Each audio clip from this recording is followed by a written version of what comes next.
नमस्कार दोस्तों, आज मैं आपके लिए लेकर आया हूँ एक ऐसी सच्चाई पर आधारित कहानी जो सिर्फ एक परिवार की नहीं बल्कि पूरे समाज के लिए आईना है।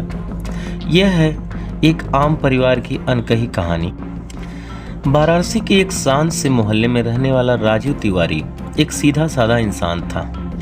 कामकाज के लिए सुबह घर से निकलता और देर शाम तक लौटता था। वो एक स्थानीय गोदाम में सुपरवाइजर की नौकरी करता था। कम तनख्वाह थी, लेकिन मेहनत और ईमानदारी से जीवन चल रहा था। उसकी पत्नी अंजलि दिखने में आकर्षक थी और पढ़ी लिखी थी। शादी को 5 साल हो चुके थे और दोनों की एक प्यारी सी 3 साल की बेटी थी जिसका नाम गुड़िया था। गुड़िया ही उनके जीवन की रोशनी थी। राजू तो उस बच्ची पर जान छिड़कता था और अंजलि की गोद में ही तो गुड़िया सबसे ज़्यादा सुकून पाती थी। लेकिन यही गोद एक दिन कब्र बन जाएगी, किसी ने सोचा नहीं था। राजीव की तनख्वाह कम थी, लेकिन अंजलि की ख्वाहिशें बड़ी थी।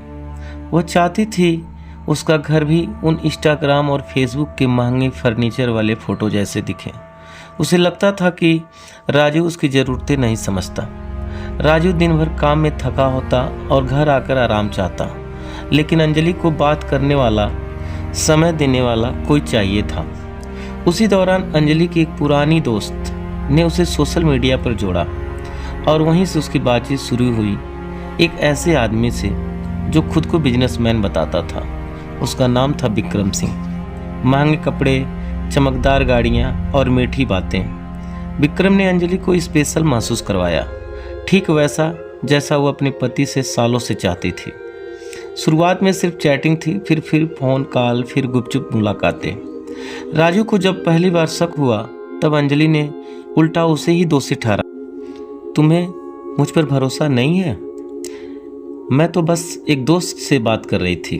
धीरे धीरे अंजलि का दिल घर से हटकर विक्रम के वादों में बस गया। विक्रम ने उसे एक और सपना दिखाया। तुम मेरे साथ अजमेर आ जाओ, यहाँ सब कुछ है, बड़ा घर, कार, पैसा। तुम्हें और तुम्हारी बेटी को किसी भी चीज़ की कमी नहीं होगी। अंजलि ने वो सपना पकड़ लिया। पति की इज्जत, बेटी का भविष्य और खुद की ममता, सब कुछ एक झूठी चकाचौंध के पीछे छोड़ आई। वो गुड़िया को लेकर चुपचाप वाराणसी से निकल पड़ी और अजमेर पहुंच गई। शुरुआत के दिन वैसे ही गुजरे जैसे फिल्मों में होते हैं। नई जिंदगी, नए शहर में रोमांस, होटल, महंगे गिफ्ट। लेकिन जल्दी ही विक्रम का असली चेहरा सामने आने लगा। उससे बच्चों से नफरत थी। वो गुड़िया को बोझ कहने लगा। इसी बच्ची की वजह से मैं बाहर तुम्हारे साथ नहीं जा पाता। तुम्हारा ध्यान इस पर ही रहता है। मैंने तो तुझसे चाहा, इसे नहीं। अंजलि पर मानसिक दबाव बढ़ता गया। वो अब न तो पीछे लौट सकती थी और न ही जिंदगी को छोड़ सकती थी। और फिर उसने वो फैसला लिया जो इंसानियत को शर्मसार कर गया। एक शाम अंजलि ने गुड़िया को बाहर घुमाने का बहाना बनाया। वो उसे अजमेर के एक सुनसान इलाके में एक पुराने तालाब के किनारे ले गई। गुड़िया थक चुकी थी, माँ की गोद में ही सो रही थी। अंजलि ने उसे ज़मीन पर सुलाया। कुछ देर तक बैठी रही, फिर जैसे किसी ने उसके अंदर की आत्मा को मार डाला हो, उसने अपनी ही बेटी को उठाया और तालाब में फेंक दिया। न कोई चीख, न कोई पछतावा, सिर्फ पानी की एक हल्की सी लहर और फिर सन्नाटा। जब अंजलि अकेली लौट आई तब वहाँ के लोगों को शक हुआ। वो लड़की को अक्सर उसके साथ देखते थे। किसी ने पुलिस को सूचना दी। सीसीटीवी फुटेज और मोबाइल ट्रैकिंग के जरिए सारा सच बाहर आ गया।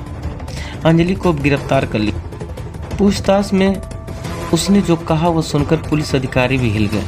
मैं थक चुकी थी, विक्रम को खोना नहीं चाहती थी। बच्ची बोझ बन गई थी। क्या वह वही माँ थी जो एक समय अपनी बेटी को लेकर लोरी सुनाकर सुलाया करती थी? क्या एक महिला इतनी गिर सकती है कि उसकी ममता भी सौदेबाजी का हिस्सा बन जाए? इस घटना ने एक बात तो साफ कर दी, अगर रिश्तों में संवाद और समझ ना हो तो बाहर की चकाचौंध अंदर की शांति को निगल जाती है। सोशल मीडिया पर दिखता प्यार हमेशा सच्चा नहीं होता। एक माँ का हक सिर्फ जनने तक नहीं, जिम्मेदारी निभाने तक होता है। अगर रिश्ते में दूरी हो तो बातचीत से समाधान तलाशें। भागना समाधान नहीं होता, और सबसे बड़ी बात, एक मासूम की जान कभी किसी के फैसले का मोहरा ना बने।